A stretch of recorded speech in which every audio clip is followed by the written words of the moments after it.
నిన్న night live మొత్తం చూసాను గైస్. ఇది ఒక టాస్క్ మొత్తం క్లియర్ కట్ చూసినాక నాకేమనిపించిందంటే ఫస్ట్ రౌండ్ అయితే క్లియర్ కట్ బర్నీ గారి టీం అయితే విన్ అయ్యింది. కళ్యాణ్ టాస్క్ ఆడలేదు కానీ నేను టాస్క్ ఆడలేదు కదా, ఆర్గ్యుమెంట్లన్నా నేను కనబడతా, ఎపిసోడ్లో కొంచెమన్నా కనబడతా అని ఆర్గ్యుమెంట్లలో ఏదో ఒర్రిండు కానీ మొత్తం తుప్పా సోరుడు ఒర్రిండు. అక్కడ తనుజ కళ్యాణ్ ఎందుకు ఒరుతురో అర్థమవుతలేదు. వీళ్ళిద్దరికి టాస్క్లలో ఛాన్స్ రాలేదు. సో వీళ్ళిద్దరూ ఇట్లా ఒర్రైనా తెచ్చుకుందాం కొంచెం పేరు అని ఇద్దరు అవతల పక్క తనుజ, ఇవతల పక్క ఇదేంది కళ్యాణ్ ఒకటే ఓరుడు. తర్వాతకి కళ్యాణ్ పోయి సుమన్ అన్నతోటి మాట్లాడుతుండు, ఒరుతుండు సుమన్ అన్న మీద. సుమన్ అన్న ఇచ్చుకుండు కదా కళ్యాణ్ మాత్రం నెక్స్ట్ లెవెల్. సుమన్ అన్న ఒక్కొక్క పాయింట్లో ఒక్కొక్క తూటా లేకపోయినాయి కళ్యాణ్ దిక్కు మాత్రం. కళ్యాణ్ ఇట్లా ఎపిసోడ్లో చూడరు మీరే, రోస్ట్ అయిపోతాడు మొత్తం. సుమన్ శెట్టి ఫ్యాన్స్ అస్సలు వదలరు కళ్యాణ్ ఈరోజు మాత్రం. అండ్ ఇంకో మెయిన్ క్యారెక్టర్ మాట్లాడాలంటే డీమన్ పవన్ ఎక్కువ పొగడాలి. ఒక 70% బర్నీ గారిని పొగడాలి. సో వీళ్ళిద్దరు ఆడారు కదా, డబ్ల్యూడబ్ల్యూ మ్యాచ్ ఆడారు గ్యాస్.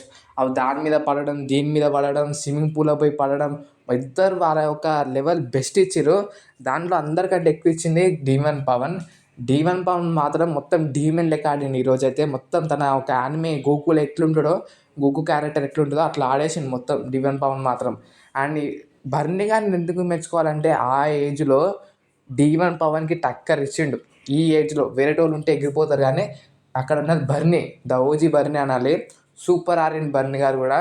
సూపర్ అనిపించింది నాకైతే. ఈ ఏజ్లో ఇంత ఫిట్నెస్ ఉంటే వావ్ అనిపించింది.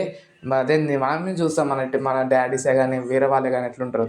సో ఈ ఏజ్లో కూడా ఇంత ఫిట్నెస్ మెయింటైన్ చేసుకుంటే డీమన్ పవన్ టక్కర్ ఇచ్చింది కదా, సూపర్ అనిపించింది టాస్క్లో మాత్రం. అండ్ ఇమానియల్, నిఖిల్ కూడా మంచిగా ఆడారు. Emmanuel first round, second round ఆడి టాస్క్ థర్డ్ రౌండ్ ఆడలేదు. సెకండ్ రౌండ్కి మంచిగా, ఫస్ట్ రౌండ్ మంచిగా ఆడింది, సెకండ్ రౌండ్లో కాలు ఎరిగినట్టుంది. అది మనకి లైవ్లో చూపెట్టలేదు ఎట్లా ఎరిగిందో కాలు మాత్రం. ఎపిసోడ్లోనే మనం చూడాలి కాలు ఎరిగిన సిచ్యువేషన్. సో తర్వాతకి థర్డ్ రౌండ్ మన సైడ్ కూర్చుంటాడు, రాము రాథోడ్ ఆడతాడు. అది ఆ థర్డ్ రౌండ్ అయితే టై అవుతుంది. ఏమవుతుంది అంటే బర్నీ గారు ఇంకా మన డీమన్ స్విమ్మింగ్ పూల్లో పడిపోతారు. ఇతర పక్క ఇమానియల్ వచ్చి శ్రీజయ్ తన్నేస్తాడు, శ్రీజయ్ పోతుంది. పోయినాక డీమన్ పవన్ నీళ్ళలోకి వెళ్ళి లేచి లాస్ట్ 2 seconds లోపు కాలుతో తన్నేస్తాడు బర్నీ గారి ఒక బాక్సెస్ కూడా. మొత్తం ఇద్దరిది ఆ టైం కూడా బజర్ మోగుతుంది, ఇద్దరు బాక్స్లలో ఏం ఉండదు. సో లాస్ట్ రౌండ్ టై అవుతుంది, ఫస్ట్ రౌండ్ స్టేజ్ విన్ అవుతుంది.